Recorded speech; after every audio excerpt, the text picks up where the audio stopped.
మహిళలకి ఉచిత బస్సు ప్రయాణం పెట్టాక తెలంగాణలో ఎస్పెషల్లీ హైదరాబాద్‌లో ఈ ఆటోలకి సంబంధించిన వ్యాపారం తగ్గింది. అయితే భారీగా ఏం తగ్గలేదు. 30% తగ్గింది. అంటే 100కి రూ. 30 తగ్గుతోంది. దాంతో వాళ్ళు అసంతృప్తితో ఉన్నారు. వాళ్ళకి ఆల్టర్‌నేటివ్ ఇప్పుడు మన ఆంధ్రాలోకి మళ్ళీ ఏదో ఇప్పుడు జగన్ టైంలో ఆటోలకిను కార్‌లోళ్ళకి డబ్బులిచ్చేవాడు. చంద్రబాబు నాయుడు గారు కూడా వచ్చాక ఒక ట్రిప్ ఇచ్చినట్టున్నారు లాస్ట్ ట్రిప్. మరి ఈ ఏడాది ఎప్పుడు ఇస్తారో చూడాలి. అయితే తెలంగాణలో అట్లాంటి పథకం ఏమీ లేదు. ఈ నేపథ్యంలో ఒక మంచి ఆలోచన చేస్తున్నారు. ఏదైతే ప్రోత్సహించబోతున్నారో పెట్రోల్, డీజిల్ వాహనాల్ని ఈ ఎలక్ట్రిక్ వాహనాలుగా మార్చుకోవడానికి. అలా మార్చుకోవడానికి అయ్యే వ్యయంలో ప్రభుత్వం లోన్లు ఇప్పించడం, అట్లాగే ప్రభుత్వమే కొంత ఖర్చు పెట్టడం అన్నటువంటి దిశగా అడుగులు వేస్తున్నారు.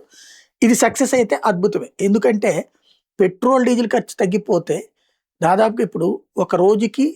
500 పెట్రోల్ కొట్టిస్తే రూ. 1000 ఆదాయం వస్తుంది. ఒక 500 మిగులుతుంది. లేదా రూ. 500 ఆయిల్ పెట్టిస్తే కొంతమందికి ఇంకొక 200 ఎక్స్ట్రా పెరగచ్చు. అంటే 700, రూ. 1000 మిగలచ్చు. అదే పెట్రోల్ ఖర్చు లేకుండా ఇప్పుడు నేను వారణాసిలో వెళ్ళినప్పుడు చూసా. అక్కడ అన్నీ ఇవే ఆటోలు, ఎలక్ట్రిక్ ఆటోలే. అందులో ఆ ఎలక్ట్రిక్ ఆటోల దగ్గర చూసినప్పుడు వాళ్ళు చాలా స్పష్టంగా ఉన్నారు.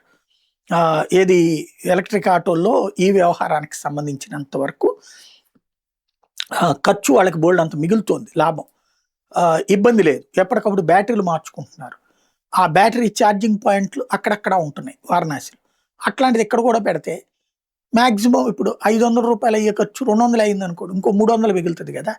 ఈ విషయంలో మంచి ఆలోచనే, కానీ ప్రాక్టికల్గా బాధ్యతగా అమలు చేయాల్సి ఉంది.